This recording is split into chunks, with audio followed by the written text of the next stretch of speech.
Shri Venkateswara gold తాకట్టులో ఉన్న మీ బంగారాన్ని విడిపించి కొనబడును.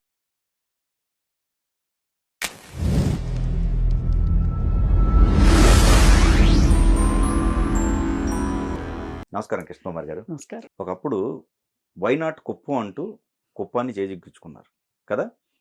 సో ఇప్పుడు పులివెందుల వైనాట్ పులివెందులు అని చెప్పేసి ఆ రోజుల్లో బీటెక్ రవి కూడా అన్నారు వైనాట్ పులివెందులు అని చెప్పి. ఈరోజు నిరూపించారు. సో ఫ్యూచర్ పరిస్థితి ఏంటి వైసీపీకి సంబంధించి? జగన్మోహన్ రెడ్డి, అవినాష్ రెడ్డి వాళ్ళిద్దరూ ఒక రకంగా ఫ్లాప్ హీరోలు. అంటే ఇంతకుముందు వాళ్ళు గెలవలేదా అంటే, ఇంతకుముందు వాళ్ళు గెలవడానికి కారణం వైఎస్ రాజశేఖర్ రెడ్డి గారు లెగసీని వాడుకుని వీళ్ళు, అది వీళ్ళ పునాది. అంతేగాని వీళ్ళు వ్యక్తిగతంగా వీళ్ళిద్దరూ రాజకీయ నాయకులు కాదు అసలు. వీళ్ళు ఫక్తు వ్యాపారస్తులు, ఫక్తు లాబీయిస్టులు, వీళ్ళిద్దరూ ఫ్యాక్షనిస్టులు వీళ్ళిద్దరూ, అవినాష్ రెడ్డి, జగన్మోహన్ రెడ్డి. ఎప్పుడైతే రాజారెడ్డి తర్వాత వైఎస్ రాజశేఖర రెడ్డి వచ్చి, వైఎస్ రాజశేఖర రెడ్డి చనిపోయిన తర్వాత ఇంకా ఎంతో కొంత సౌమ్యుడిగా పేరుపడ్డ వివేకానంద రెడ్డి గారి ఒక ఆరా పనిచేసింది అక్కడ చాలా రోజులు. ఇప్పుడు వాళ్ళందరూ భయభక్తులు తోటి వాళ్ళ ప్రాబల్యాన్ని పెంచుకుంటే, వివేకానంద రెడ్డి గారు తన పని విధానం ద్వారా ఆయన ప్రాబల్యాన్ని పెంచుకున్నారు. ఏ రోజైతే ఆయన చనిపోయారో, చనిపోయిన తర్వాత ఇంకా ఈ వైఎస్ అనే ఒక ట్యాగ్ లైన్ ఏదైతే ఉందో, ఈ ఫ్యామిలీ నేమ్ ఏదైతే ఉందో, దీనికి ఇంకా చరమగీతం పాడాలి అని చెప్పి ప్రజలు డిసైడ్ అయ్యారు. కానీ ఎన్నో సంవత్సరాలుగా, ఒక 40-50 ఏళ్ళగా వేళ్ళూనుకునుంది పులివెందుల ప్రాంతం వాళ్ళకి. రాజారెడ్డి తండ్రి దగ్గర నుంచి వాళ్ళు బ్రిటిష్ వాళ్ళతోటి సహాయకారులుగా ఉండి బ్రిటిష్ వాళ్ళకి సహాయం చేసి, తద్వారా వాళ్ళు అక్కడ క్రైస్తవ మిషనరీలు తీసుకుని వచ్చి వీళ్ళ పిల్లల్ని బాగా చదివించుకుని, ఇప్పుడు వాళ్ళ ఇంట్లో చాలామంది డాక్టర్లు ఉన్నారు. రాజారెడ్డి సిస్టర్ కూడా డాక్టరు. ఆ రోజుల్లో మరి రాజారెడ్డి సిస్టర్ డాక్టర్ అంటే మామూలు విషయం కాదు. మిషనరీలు ఉండటం వల్లే జరిగింది అది. వీళ్ళు బాగా విశ్వాసపాత్రంగా ఉండేవాళ్ళు మిషనరీస్కి. అట్లా చాలా ఆస్తులు సంపాదించారు, పలుకుబడిని సంపాదించారు అన్నిటిని మించి. అది అలా అలా అలా అలా అలా వైఎస్ఆర్ వరకు నిలబడిందని చెప్పుకోవచ్చు. వైఎస్ఆర్ తర్వాత ఇక మసకబారటం మొదలైంది. ఇప్పుడు స్థానిక సంస్థల విషయంకి వచ్చేసరికి ఇంక వీళ్ళు ఏమీ చేయలేని పరిస్థితి వచ్చింది. అదే వివేకానంద రెడ్డి గారు ఉన్నారనుకోండి, ఆయన అక్కడే ఉంటాడు కాబట్టి ఆయనకు అక్కడ నాడేంటో తెలుసు. పైగా భాస్కర్ రెడ్డి ఎక్కువ చూసుకునేవాడు, అవినాష్ రెడ్డి ఫాదర్ ఎక్కువ చూసుకునేవాడు లోకల్గా. ఎందుకంటే వైఎస్ఆర్ అయినా సరే, జగన్మోహన్ రెడ్డి అయినా, వీళ్ళు ఎప్పుడు నియోజకవర్గంలో ఉన్నది చాలా తక్కువ. వివేక్ గారు చూసుకునేవాడు, భాస్కర్ రెడ్డి కూడా చూసుకునేవాడు. అయితే ఇప్పుడు భాస్కర్ రెడ్డి పరిస్థితి ఏమైంది? వివేకానంద రెడ్డి గారు చనిపోయిన తర్వాత ఆయన మీద కేసు అయింది కదా, ఆయన ఎక్కువ ఇప్పుడు హైదరాబాద్లో ఉంటున్నాడు. అవినాష్ రెడ్డికి ఏంటి ఎంతసేపుడికి? అవినాష్ రెడ్డి, జగన్మోహన్ రెడ్డి అవినాష్ రెడ్డి మీద ఆధారపడతాడు, అవినాష్ రెడ్డి వాళ్ళ నాన్న మీద ఆధారపడతాడు. ఇప్పుడు వాళ్ళ నాన్న లేడు, పక్క వివేకానంద రెడ్డి లేరు. జగన్మోహన్ రెడ్డి ఏం చెప్తాడంటే, నేను అక్కర్లేదు అసలు, మీకు అన్నీ ఆయనే, మొత్తం ఆయనే చూసుకుంటాడు, ఆయనకి చెప్తే నాకు చెప్పినట్టే, మొత్తం నాకు డైరెక్ట్ లింక్ వచ్చేస్తుంది అని చెప్తాడు అక్కడికి వెళ్ళినప్పుడు. కానీ లోకల్గా అవినాష్ రెడ్డి ఏం చేస్తాడు అంటే, తనకి అనుకూలమైన వాళ్ళు, తనకు అవసరమైన వాళ్ళకి పనులు చేసి పెడతా, జగన్మోహన్ రెడ్డి పనులు కొంచెం సీతకన్నేసాడని చెప్పుకుంటున్నారు. ఏది ఏమైనా సరే వీళ్ళ ఫ్యామిలీకి కాస్త ఇబ్బందికరమైన పరిస్థితి వచ్చింది. దీనికి తోడు ఇంకోటి ఏం జరిగిందంటే, సతీష్ రెడ్డి అని చెప్పి తెలుగుదేశానికి ఒక లీడర్ ఉండేవాడు ఆ ఏరియాలో.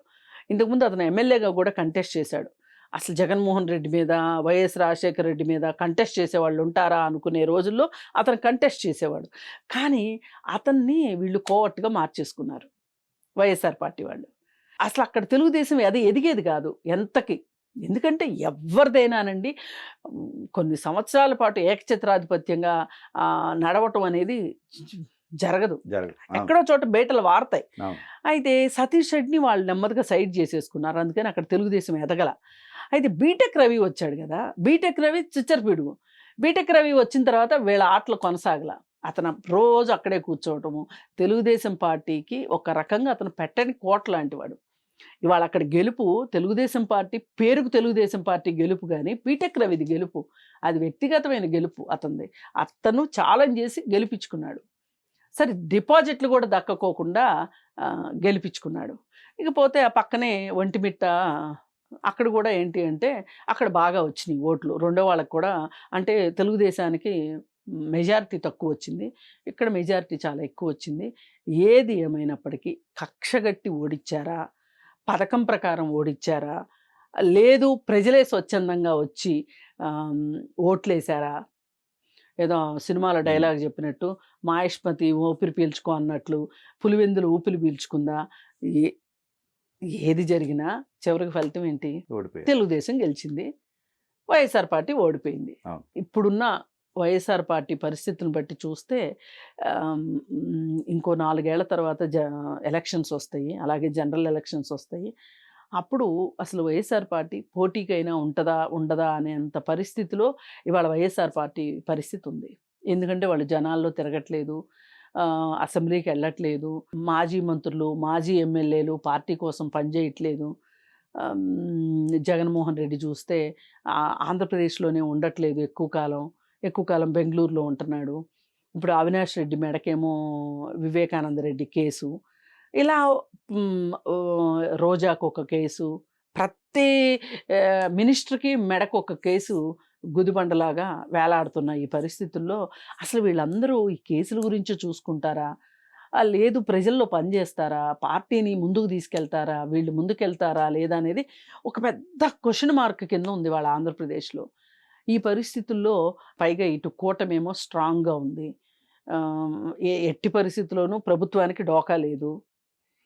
పైగా వీళ్ళు పనులు కూడా ఎట్లా కుంటి నడకనో ఏదో రకంగా ఒక్కొక్కటి పథకాలు కూడా మేనిఫెస్టోలో ఇచ్చినవన్నీ వరుసగా చేస్తున్నారు. ఫ్రీ బస్ కూడా నిన్న ఇచ్చారు, ఫ్రీ బస్ కూడా. అలాగే చంద్రబాబు నాయుడు కూడా చాలా సీరియస్గా పరిపాలన మీద బాగా దృష్టి పెట్టాడు. ఆయనకి ఇంకో రెండో ధ్యాస లేదు కదా, వ్యాపారం లేదు, కేసులు లేవు, ఏమీ లేవు. ఏమన్నా పిల్లకాయలు ఏమన్నా పిల్లాశాలు వేసినా కానీ ఆయన మటుకు సీరియస్గా పాలిటిక్స్లో ఉంటాడు. కాకపోతే ఒక్కటే మాలాంటి వాళ్ళకి మింగుడు పడనేది ఏంటి అంటే, ఆయన ఎన్డీఏలో పొత్తులో కాకుండా ఇండియా కూటమిలో ఉండుంటే మేము ఇంకా బాగా ఎక్కువ సపోర్ట్ ఇచ్చుండేవాళ్ళం, ఇంకా మనస్ఫూర్తిగా. ఏది ఏమైనా జగన్మోహన్ రెడ్డి అనే ఒక వ్యక్తి నుంచి వైఎస్ఆర్ పార్టీ కబంధ హస్తాల నుంచి రాష్ట్రాన్ని బయటికి తీసుకొచ్చాడు. ఇది రాష్ట్ర శ్రేయస్కి అలాగే అమరావతి డెవలప్మెంట్కి ఉపయోగపడితే అంతకంటే కావాల్సింది.